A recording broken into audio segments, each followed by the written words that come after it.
السلام علیکم، آپ دیکھ رہے ہیں کے نیوز ایچ ڈی۔ میں ہوں حارث علی شاہ گیلانی۔ چلتے ہیں آج کی اہم خبروں کی طرف۔ تازہ ترین خبروں سے باخبر رہنے کے لیے ہمارا چینل سبسکرائب کیجیے۔ لیے چلیں گے ساہیوال، جہاں سے رپورٹ کر رہے ہیں ہمارے نمائندے علی رضا۔ کمشنر ساہیوال ڈویژن شعیب اقبال سید کا ساہیوال بائی پاس کی تعمیراتی کام کا جائزہ لینے کے لیے علیہ صبح دورہ۔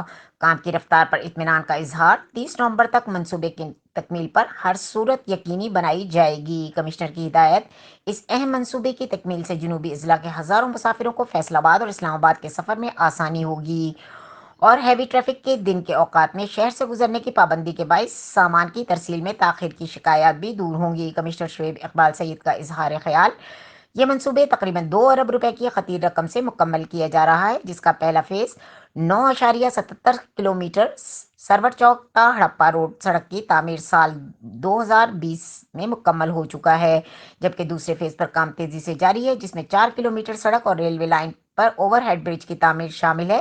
اب تک دوسرے فیز کا 75% کام مکمل ہو چکا ہے، جبکہ باقی 25% ٹارگٹ سے 2 ماہ قبل مکمل کر لیا جائے گا۔